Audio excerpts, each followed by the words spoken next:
عليكم ورحمة الله وبركاته. ازيكم يا حبايبي، عاملين ايه؟ معاكم مطبخ اكل السما من اكل كله بيتي وسهل ولذيذ. والنهارده باذن الله هنعمل مع بعض طاجن باميه باللحمه. طعمه لذيذ جدا وهيعجب كل اللي هيدوقه منك. يلا نبدا بمكونات الباميه ونقول عندنا ايه. عندنا كيلو ونص باميه مسلوقه نص سلقه. عندنا كيلو لحمه متسويه 3/4 سوا. بصله كبيره مفرومه، وعندنا معلقه كبيره توم مفروم، قرنين فلفل احمر وده اختياري لو عايزاه في الباميه بديها طعم وريحه حلوه، لو مش عايزاه مفيش مشكله.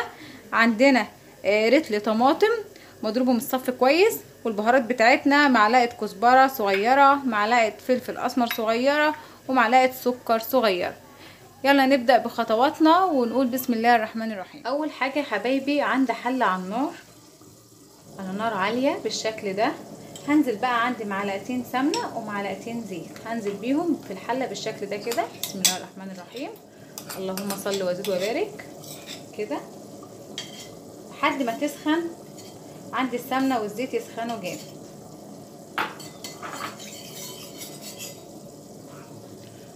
بعد ما السمنه والزيت سخنوا يا حبايبي كده، هنزل بقى بالبصله. بسم الله الرحمن الرحيم. واشوحها، انا عايزاها بس تتشوح وتاخد تدبل بس، مش هنحمرها لان اكلنا هيبقى كله ني في ني.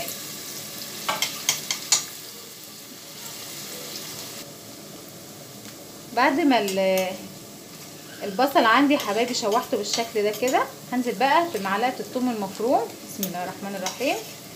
احمرها فيها، انا عايزاها تبقى سفريه. بعد ما شوحت البصل والثوم مع بعض كده يا حبايبي، وما شاء الله ريحه الثوم طلعت كده ما شاء الله بقى سفري، هنزل بقى بعصير الطماطم. بسم الله الرحمن الرحيم.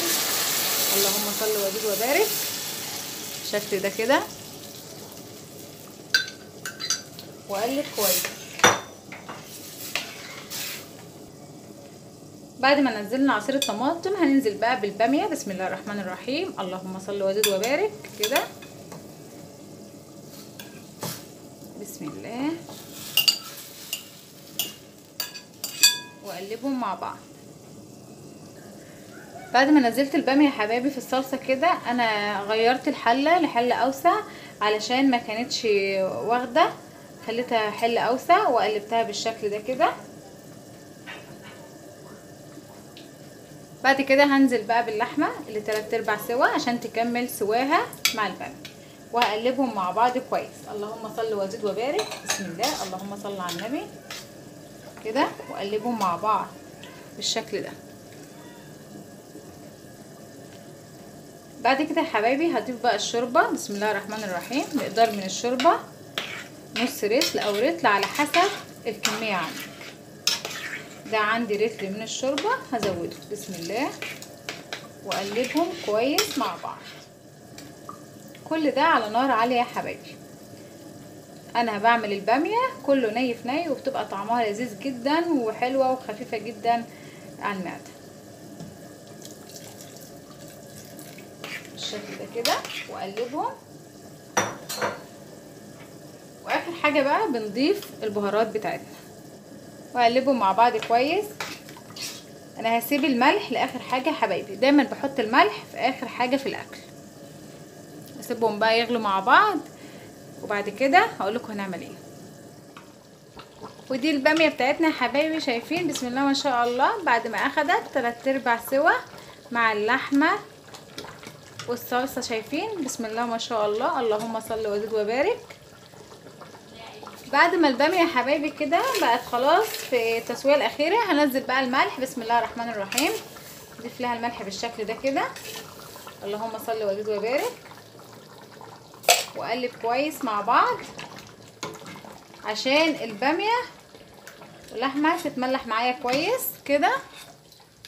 اللهم صل وزد وبارك. شايفين بسم الله ما شاء الله ريحتها تجنن، ولا طعمها لذيذ جدا. جربوها بالطريقه دي ان شاء الله تعجبكم جدا جدا. بعد كده يا حبايبي انا طفيت على الباميه كده، وهجيب الطواجن بتاعتنا. بسم الله الرحمن الرحيم. وهنزل البامية فيها كده بسم الله، اللهم صل وزد وبارك بالشكل ده كده.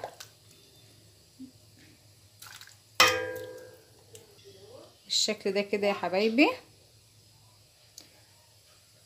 حط بقى على الوش كده قرن الشطيط الحلو ده عشان يديها طعم كده وريحه.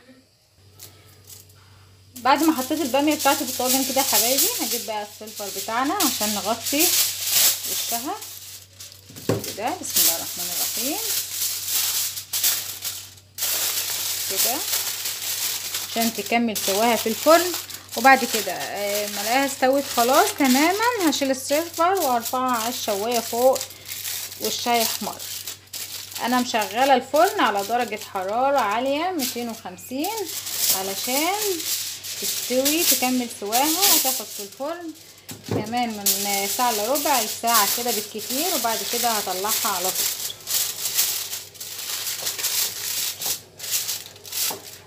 دخلهم الفرن وبعد ما يخلصوا هطلعهم لكم واوريهم لكم على طول.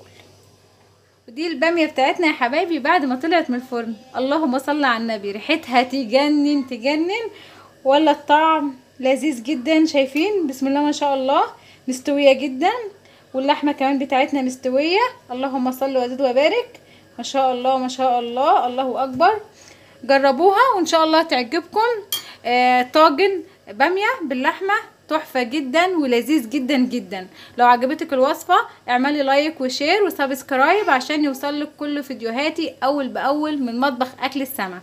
والسلام عليكم ورحمه الله وبركاته.